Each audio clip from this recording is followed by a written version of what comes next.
have Sigma Lions coach Ivan van Rooyen and Franco Hoorn, captain here. You can ask your questions. Ivan, Jan de Koning and Franco also. I think, firstly, overall impressions. I mean, we all look at the scoreline and we probably think you could have done better. But the overall impressions of that outing?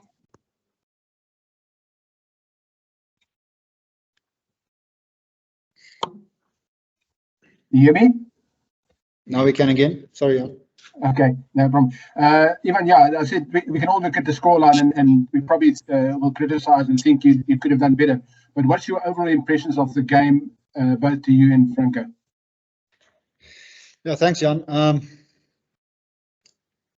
don't think the gap between us is exactly the points difference. I think there was one or two moments where we either switched off or just through pure quality they scored. But I think if you take the 80 minutes in the bigger picture and the fight and the competitiveness of the game, I think it was closer than what the scoreboard would suggest. Ivan, sorry, you're still busy. Sorry, continue. Can I continue? Yep. Thank you. Sorry, guys. Hello, Ivan. It's obvious the difference, for instance, between line speed and. Josh, 4 tries on your first game in South Africa for the Lions. How does that feel? Yeah, great to get off to a good start. Hello. Walk-ins are too much credit, but yeah, we just go for We've got a cross feed here. Sorry, guys. Yeah. It's been a long, you've had quite a few weeks now. You finally got here to the first game. How did it feel? Somebody must mute themselves. Somebody's got to feed. You must mute yourself. Guys, tough. But I Monique, we've got a cross feed here. Sorry. They're just going to sort it out. Thank you. Sorry about that. We're just sorting it out now.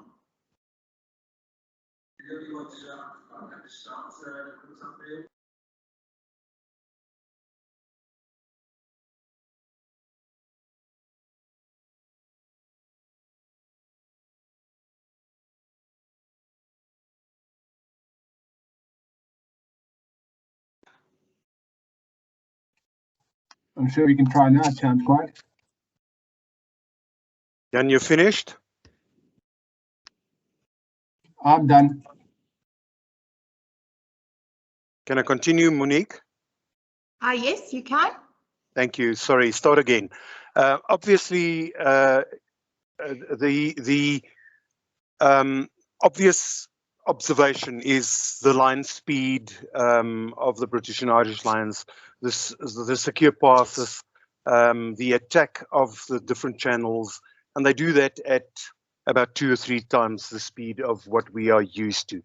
Would you suggest and agree with me that is absolutely the difference between the level where the franchises operate and where international rugby is, and that is the difference, and that is also the level to strive towards if there's one contribution to make towards that? Yeah, I think that's very accurate. It looked like and felt like their speed to set when they want to play again, especially from line out tonight, caught us offside. So I think that's a big lesson learned for us.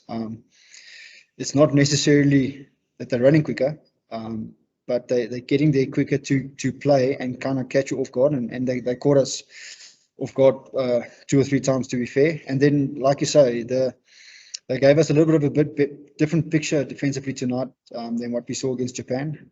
They were relatively soft against Japan with line speed, but obviously they did bring line speed tonight.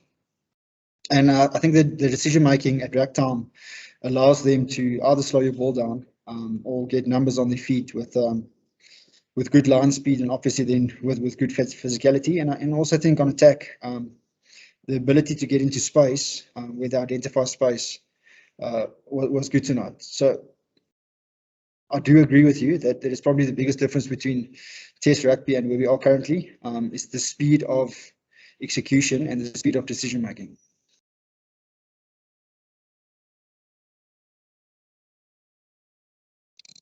I Ivan, hi Franke. Ivan, Warren Gatland het sopas genoem dat hulle so 'n bietjie aan hulle speelstyl moes wysig omdat hulle nie daai line speed op defense van julle gekry het nie. Voel jy dit was die geval dat julle by tye so 'n bietjie stadig van die lyn af was en hulle nie in hulle gesigte kon stuit nie? Lieten, ek dink dit is akkuraat. En ek dink dit begin by die vaste faset. So vir die lyn staan af, het ons nie vinnig genoeg geset nie, dan het hulle ons amper omkant gevang met die eerste rak en dan het ons amper gescramble om te set voordat ons kan opgaan. So dit het verseker van ons lynspoed weggevat. Ek dink wanneer ons wel lynspoed gekry het, kon ons hulle onder druk gesit het en dit is seker een van die grootste lesse wat ons vanaand geleer het.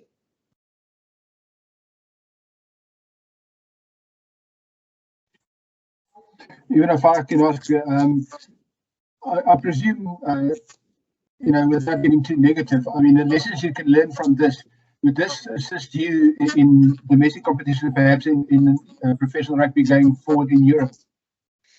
Yeah, definitely. I think speaking to the guys, was the collision a lot harder than what we expected? Not necessarily, but again, the speed of execution, the level of decision making was definitely higher than what we've experienced. And when you go to Europe, you're probably going to play against, on average, about 10 test players per team that we're going to play against. So definitely something that we need to learn and we need to get better by. And I think once you get better with that, it will obviously help you domestically as well.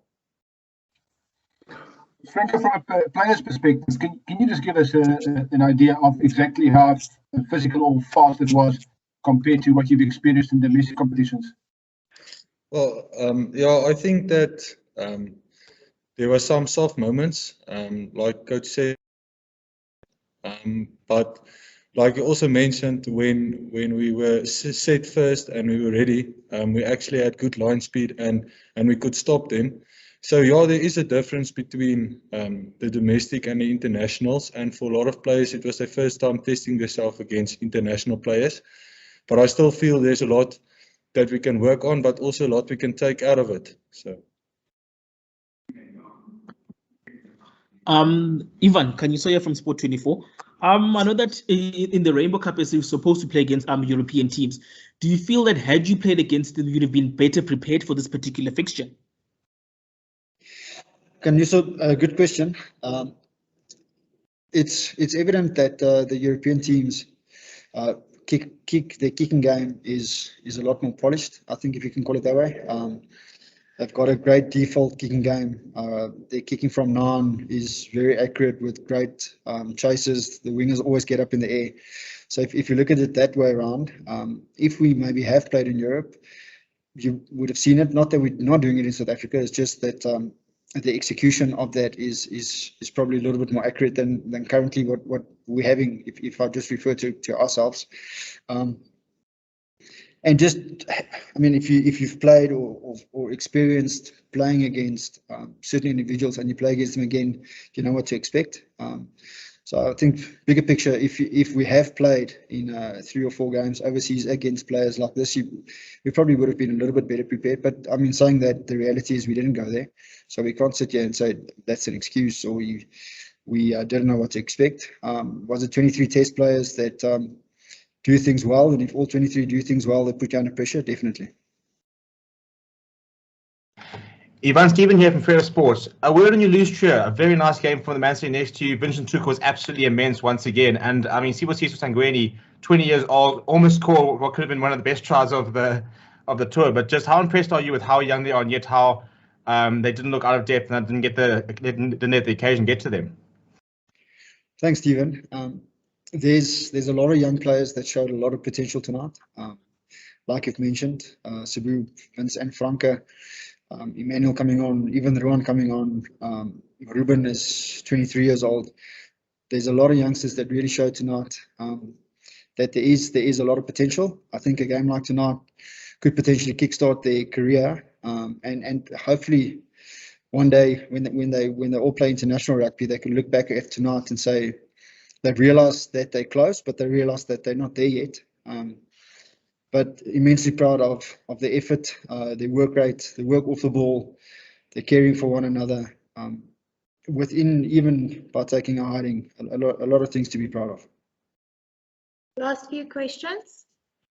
Ivan, that was just perfectly summed up by you with regard to the last answer that you gave. But there's also a downside to that where a game like this could affect your confidence going further into the Currie Cup. How do you tell the guys, or what do you tell the guys to get past that and just to focus on what's happening in the Currie Cup now? Thanks, Leighton. If you get individual and if you start blaming and looking for faults, and you don't learn the lessons, I think that's when it's bad for you. If you're willing to put your character on the line, confess and admit to the things you need to get better on, willing to learn, willing to stick together as a team, then I think it will have a positive effect. So it's up to the individuals, up to us as coaches, up to us all collectively to make sure that we learn the lessons and understand what it's going to take for us to go forward. And I'm confident and positive that that's where this group is. We did realize, and we do realize, that we got beaten tonight by a better team, but the gap isn't as big as what the score would suggest, and that is also exciting in a weird way. Last question from me, Ivan. Thank you. I've listened carefully what you've said and on answers on these questions that were asked tonight, and you have confirmed, yes, it's a young group, but there's also some older guys there like Burger Odendaal, and I just want to use this as an example. There was a fantastic breakaway from Burger, a good attacking part of play, and it seemed like he typically did what happens in the domestic competition, that he either runs away from the support or the support's not following up fast enough with him. Obviously, that would be one of the biggest learning curves. And like I've said in the beginning, it's a privilege to play against these British and Irish Lions. And obviously, that is one of the things that you will take away from this. Am I correct with this? Yeah, 100%. I think the ability, they've showed tonight, the ability to, once you get momentum or once you get a line break, the ability to not go to a ruck, for instance, or per se, and have the ability to keep the ball quick and keep it alive, I think is the difference. And I think, if I'm honest, currently we're not converting our line breaks good enough, and that might be two reasons. One, the support's not working hard enough to get to the player. And two is sometimes we tend to go to the ruck and then create our own medium or slow ball, and then you just got to restart again. So definitely the ability to make the 50-50 a 70-30, or ideally a 80-20, something we'll have to work hard on for the rest of the Currie Cup. Even if I may ask, you are very competitive in the Currie Cup and all the local competitions. Do you think the other franchises will be able to beat the British and Irish Lions? Point one. And the second question, what advice will you give Jock going into the tests?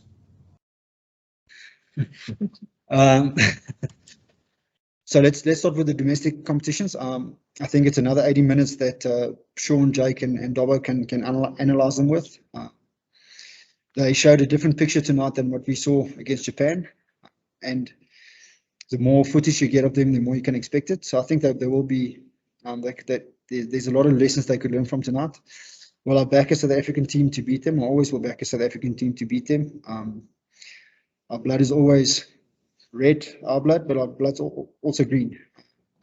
And for Jock and them, as we saw Friday night, the Boks have got the ability to dominate set piece. I think that'll go a long distance against the Lions. And also, I think other teams or international teams underestimate the amount of pressure that the Boks defense can put under you. And like the Boks showed Friday, is that they've got the ability to take you wide and go score.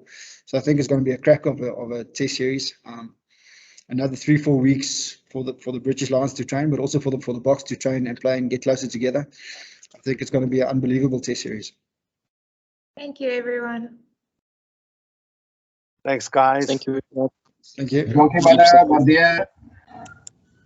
Thanks, guys. Well done.